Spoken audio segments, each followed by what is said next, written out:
देश का एक ऐसा राज्य है जहां पिछले एक साल से एक ऐसी उठापटक मची हुई है जो शायद आज तक भारतीय इतिहास में किसी दूसरे राज्य में देखने को नहीं मिली। हम बात कर रहे हैं महाराष्ट्र की, जहां पिछले एक साल में दो राजनीतिक पार्टियों के दो टुकड़े हो गए। और किस लिए? जाहिर सी बात है, सत्ता हासिल करने के लिए।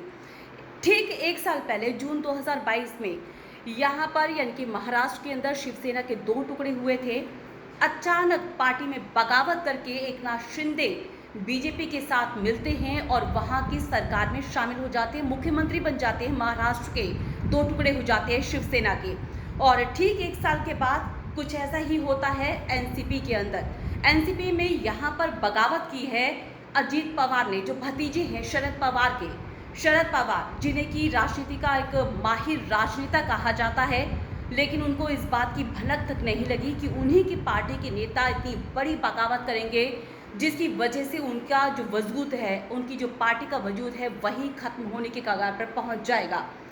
ठीक उसी तरह के हालात एक बार फिर पैदा हुए हैं जैसे हालात पिछले साल पैदा हुए थे, जिस समय जो शिवसेना थी उसमें शिवसेना के ऊपर जो हक या कहा जाए दावेदारी के लिए एकनाथ शिंदे ने कहा था, चुनाव आयोग पहुंचे थे, कोर्ट तक में ये मामला चला गया था और उन्होंने कहा था कि वही असली शिवसेना है, पार्टी का चुनाव चिन्ह उनका ही है। और यही सब कुछ सेम वैसा ही हो रहा है शरद पवार की पार्टी के साथ। शरद पवार का साफ कहना है कि वो किसी भी तरह से अपनी पार्टी के ऊपर से अपनी पकड़ कमजोर नहीं होने देंगे और अपनी पार्टी की निशानी यानी कि चुनाव चिन्ह को वो किसी भी हालत में अजीत पवार को नहीं देंगे।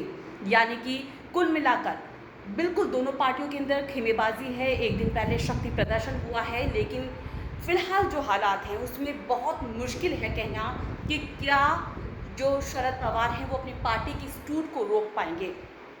लेकिन यहाँ पर ये सोचना पड़ेगा कि अगर शरद पवार को आज ये झटका लगा है तो शरद पवार भी कोई दूध के धुले नहीं है। अब से करीब 24 साल पहले जून 1999 के अंदर उन्होंने भी कांग्रेस पार्टी से बगावत करके ही अपनी इस पार्टी को खड़ा किया था, यानी कि एनसीपी को खड़ा किया था।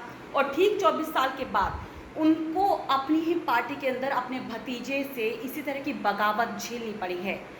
जब 1999 के अंदर उन्होंने कांग्रेस पार्टी में रहते हुए बगावत की थी, तब उन्होंने जो कांग्रेस अध्यक्ष हैं उस समय सोनिया गांधी थी, उनके बनने का विरोध किया था। उन्होंने कहा था कि वो एक विदेशी महिला है और किसी विदेशी को वो कांग्रेस अध्यक्ष के रूप में स्वीकार नहीं कर सकते और इसी की वजह से उन्होंने पार्टी से उनको निष्कासित किया गया, जिसके बाद उन्होंने एनसीपी का गठन किया। उनके साथ दो नेता आए थे, तारिक अनवर और पीएस संगमा।